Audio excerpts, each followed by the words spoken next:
खूब पर्दा है कि चुलमन से लगे बैठे हैं, खूब पर्दा है कि चुलमन से लगे बैठे हैं, साफ छुपते भी नहीं, सामने आते भी नहीं। सलाम, नमस्ते, सत श्री अकाल। मैं हूं आपके साथ अर्चिता मिश्रा और आप देख रहे हैं टाइम्स मेल। कर्नाटक में कांग्रेस की सरकार बनते ही कांग्रेस पूरी तरह से बेकाबू हो गई है। कांग्रेस को मालूम ही नहीं कि उसने किससे पंगा ले लिया। कांग्रेस सोच रही है कि उसने बीजेपी को हराकर कर्नाटक में सरकार बनाई, लेकिन उसका घमंड अब चूर चूर होने वाला है। कर्नाटक में सरकार बनाने के बाद कांग्रेस वाले मटक मटक कर चल रहे थे, लेकिन अब आरएसएस ने कांग्रेस की बोलती बंद कर दी है। अब आरएसएस ने कांग्रेस को समझा दिया कि आग से खेलने की कोशिश मत करना, वरना बहुत बुरा होगा। आरएसएस के नेताओं ने कह दिया कि अगर हिम्मत है तो कांग्रेस की कर्नाटक सरकार उस पर बैन लगाकर दिखाए। आरएसएस के नेताओं ने कह दिया कि अगर आरएसएस पर बैन लगाने की कोशिश की जाएगी तो आरएसएस कांग्रेस को मिट्टी में मिला देगा। संघ अगर कांग्रेस को मिट्टी में मिला सकता है तो सोचिए आरएसएस के खिलाफ बयान देने वाले कांग्रेस के नेताओं के साथ क्या सलूक होगा। कांग्रेस को मालूम ही नहीं है, उन्होंने इस आरएसएस से पंगा ले लिया जिसके खौफ से अंग्रेज थर थर कांपते थे। कांग्रेस को मालूम ही नहीं है कि उन्होंने उस आरएसएस से पंगा ले लिया जिन्होंने बिना जंग लड़े ही अंग्रेज़ों को मार मार कर इंग्लैंड भगा दिया। कांग्रेस को मालूम ही नहीं है कि उन्होंने उस आरएसएस में लोहा मोल ले लिया जिन्होंने इस देश की आज़ादी के लिए अपना कच्चा, अपना बनियान, अपना लठ कुर्बान कर दिया, लेकिन अपनी पीठ पर एक चोट के निशान नहीं लगने दिए। कांग्रेस को मालूम ही नहीं है कि उन्होंने उस आरएसएस को लाल आग दिखाई है जिसके स्वयंसेवक हमारे देश के प्रधानमंत्री हैं। कांग्रेस को मालूम ही नहीं है कि उन्होंने उस आरएसएस पर बैन लगाने की बात कह दी जिसके नेताओं ने अंग्रेज़ों की जेल में खा कर अपने वजन में इजाफा कर लिया। कांग्रेस को मालूम ही नहीं है कि उन्होंने उस आरएसएस से बैर मोल ले लिया जिनके एक भी स्वयंसेवक को अंग्रेज़ पकड़ नहीं सके। कांग्रेस को मालूम ही नहीं है कि उन्होंने उस आरएसएस से पंगा ले लिया जिसने आज़ादी की लड़ाई में हिस्सा ही नहीं लिया और ना ही इनके पास खुद का कोई क्रांतिकारी मौजूद है। पर अब आरएसएस ने कांग्रेस के खिलाफ कमर कस ली है। अब कांग्रेस को बर्बाद करने के लिए आरएसएस ने मोर्चा खोल दिया। अब आरएसएस ने कर्नाटक सरकार को चैलेंज कर दिया कि अगर हिम्मत है तो बैन लगाकर दिखाओ, अगर हिम्मत है तो पाबंदी लगाकर दिखाओ, अगर हिम्मत है तो एक्शन लेकर दिखाओ। हम तुम्हारी ईंट से ईंट बजा देंगे, क्योंकि आरएसएस के स्वयंसेवक कोई और नहीं बल्कि पीएम मोदी हैं। आखिर कैसे आरएसएस से पंगा लेकर बुरी तरह फंस गई कांग्रेस? आखिर कैसे आरएसएस को बैन की धमकी देना कांग्रेस को पड़ेगा महंगा? आखिर कैसे कांग्रेस को मिट्टी में मिला देगा आरएसएस? बताएंगे आपको और भी बहुत कुछ। लेकिन आप अगर हमारे चैनल पर नए हैं और पहली बार हमारी वीडियो को देख रहे हैं तो आप हमारे चैनल टाइम्स मेल को सब्सक्राइब कर लें, वीडियो को लाइक कर दें और बेल आइकन का नोटिफिकेशन बटन भी प्रेस कर दें ताकि बिना देरी हमारी हर खबर आपको मिलती रहे। लौटते हैं आप खबर की तरफ। कर्नाटक के मंत्री प्रियांक खड़गे ने आरएसएस और बजरंग दल को बैन करने की धमकी देकर बहुत बड़ा पंगा मोल ले लिया।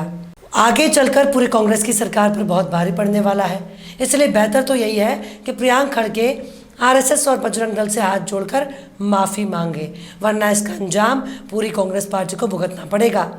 आरएसएस और बजरंग दल पर बैन लगाने वाला बयान देने के बाद अब बीजेपी ने पलटवार किया। कर्नाटक बीजेपी अध्यक्ष नलिन कटील ने कहा कि प्रियंका खड़गे ने आरएसएस पर प्रतिबंध लगाने के बारे में बात की है। प्रधानमंत्री आरएसएस के स्वयंसेवक हैं जो सेंट्रल पोजीशन में हैं और हम सभी आरएसएस के स्वयंसेवक हैं।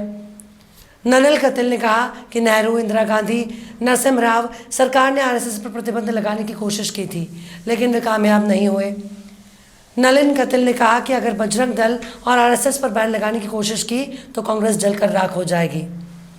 बेहतर होगा कि प्रियंका खड़गे देश का इतिहास जान लें।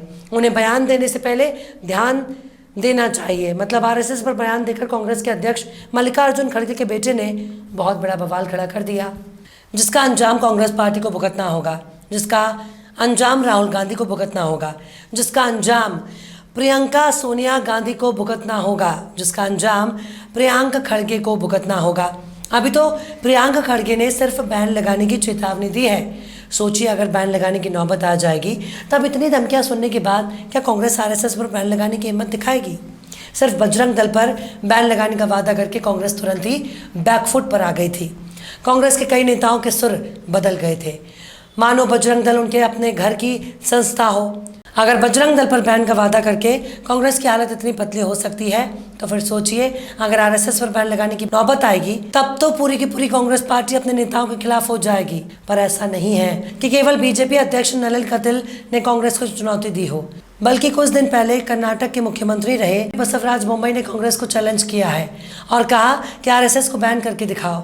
मुझे कांग्रेस नेता प्रियंक खड़गे की बातों में कोई दिलचस्पी नहीं है, लेकिन आरएसएस और बजरंग दल पर प्रतिबंध लगाने पर कर्नाटक के मुख्यमंत्री सिद्धारमैया के विचारों में दिलचस्पी है। मैं उन्हें उन संगठनों पर प्रतिबंध लगाने की चुनौती दे रहा हूँ। केंद्र सरकार के अलावा किसी के पास इन संगठनों पर प्रतिबंध लगाने की शक्ति नहीं है। हालांकि बीते दिनों कई नेताओं की तरफ से बजरंग दल को बैन करने के मामले में सफाई देखी गई, जिसमें कहा गया कि राज्य सरकार को बैन लगाने का अधिकार नहीं है। कई नेता ये कहते हुए सुने गए कि किसी भी संगठन पर बैन लगाने का अधिकार केंद्र सरकार को है, पर ऐसा है नहीं। मिसाल के तौर पर साल 2014 में इंडिया टुडे आज तक की इस खबर पर गौर करिए, जिसमें लिखा गया है कि गोवा के बीजेपी मुख्यमंत्री मनोहर पर्रिकर ने श्रीराम सेना पर बैन लगाया। इस खबर में बताया गया कि गोवा के मुख्यमंत्री मनोहर पर्रिकर ने श्रीराम सेना के गोवा में घुसने पर बैन लगा दिया। इसकी जानकारी राज्य विधानसभा को दी गई। इस खबर में मनोहर पर्रिकर का बयान भी छपा हुआ है, जिसमें उन्होंने कहा, मैंने पुलिस से कहा कि वो रिपोर्ट तैयार कर कलेक्टर को दे। हमने श्रीराम सेना पर प्रतिबंध लगा दिया है। यानी इस बात का कोई तुक नहीं है कि केवल केंद्र सरकार ही किसी संगठन या संस्था को बैन कर सकती है। चूंकि कानून व्यवस्था राज्य सरकार के दायरे में आती है, इसलिए राज्य सरकार एक्शन लेने के लिए स्वतंत्र है। हालांकि प्रियंक खड़गे के बाद अब राजस्थान के मुख्यमंत्री अशोक गहलोत ने भी आरएसएस और बजरंग दल पर बयान दिया। उन्होंने तंज कसते हुए कहा कि ये हिंदू धर्म के ठेकेदार कहते हैं कि हम हिंदू नहीं हैं क्या। गहलोत ने कहा कि हम भी हिंदू हैं। ये आरएसएस वाले अपने आप को संगठन कहते हैं। ये वही संगठन है जिस पर गांधी जी की हत्या के बाद सरदार पटेल ने बैन लगाया। उस वक्त इन्होंने लिखकर दिया था कि हम लोग राजनीति में नहीं आएंगे बल्कि सांस्कृतिक काम करेंगे। लेकिन हम लोग देख रहे हैं कैसा सांस्कृतिक काम ये लोग करते हैं। ये लोग कोई सांस्कृतिक काम नहीं करते, इनका काम सिर्फ है गुमराह करना। अगर अशोक गहलोत के बयान पर गौर किया जाए तो उन पर ही कोई सवाल उठ रहे हैं। राजस्थान में भगवा संगठन नए नए कार्यक्रम कर रही है, रोजाना भड़काऊ बयान सामने आ रहे हैं। अगर हिम्मत है तो अशोक गहलोत आरएसएस और बजरंग दल पर बैन लगाकर दिखाएं, पर गहलोत चच्चा केवल लफाजी में माहिर है, वरना अब तक मोनू मानेसर सलाखों के पीछे होता। दरअसल कांग्रेस अध्यक्ष मल्लिकार्जुन खड़गे के बेटे प्रियंक खड़गे ने 25 मई को कहा था कि अगर कोई संगठन कर्नाटक में शांति भंग करने या सांप्रदायिक माहौल खराब करने की कोशिश करेगा तो उनकी सरकार उस संगठन को प्रतिबंधित करने में संकोच नहीं करेगी। दरअसल कांग्रेस ने कर्नाटक विधानसभा चुनाव में जारी अपने घोषणा पत्र में कहा कि राज्य में सरकार में आते ही वो बजरंग दल, पीएफआई समेत जाति और धर्म के आधार पर समुदायों के बीच नफरत फैलाने वाले सभी संगठनों के खिलाफ कठोर कार्रवाई करते हुए बैन लगाएगी। अब प्रियंक खड़गे से सरकार के इस वादे को लेकर सवाल किया गया तो उन्होंने जवाब दिया कि हमने कहा कि जो भी संगठन समाज में नफरत के बीज दिखाने की कोशिश करेगा उसके खिलाफ कानून के मुताबिक कार्रवाई की जाएगी। बीजेपी सरकार के फैसले से क्यों घबरा रही है? हम केवल कानून के अनुसार और ऐसे लोगों के खिलाफ कार्रवाई करने जा रहे हैं जो कानून का उल्लंघन करेंगे। ऐसे में बीजेपी ये क्यों नहीं कहती कि वो कुछ भी अवैध नहीं कर रहे? जब प्रियंक खड़गे से पूछा गया क्या सरकार आरएसएस और बजरंग दल को भी बैन करेगी, इस पर खड़गे ने कहा कि शांति भंग करने की कोशिश करने वाले किसी भी संगठन या व्यक्ति पर कार्रवाई होगी, चाहे वो मैं ही क्यों न रहूं। हालांकि कांग्रेस की कई राज्यों में सरकार है, भाजपा के कई नेता पार्टी छोड़कर कांग्रेस में आते हैं और कांग्रेस के नेता भाजपा में आते हैं, पर संघ को लेकर कांग्रेस की मंशा पर सवाल उठना लाजमी है। अगर कांग्रेस इतना ही ज़्यादा सेकुलर है तो फिर उनके नेता बीजेपी में कैसे शामिल हो जाते हैं? कई बड़े बड़े नेता ताउम्र बीजेपी को कोसते रहे, लेकिन जब वक्त मिला तब खुद ही भाजपा में शामिल हो गए। ठीक इसी तरह बीजेपी से कांग्रेस में शामिल होने वाले नेताओं की लाइन देखी जा सकती है। अभी हाल ही में कर्नाटक के पूर्व मुख्यमंत्री जगदीश शेट्टार बीजेपी से टिकट नहीं मिलने पर कांग्रेस में शामिल हुए। वो संघ के बड़े नेताओं में शामिल हैं, लेकिन अब कांग्रेस में आ गए हैं। तो सवाल है कि क्या जो संघ का नेता कांग्रेस में शामिल हो रहे हैं संघ की विचारधारा से तौबा कर लिया है?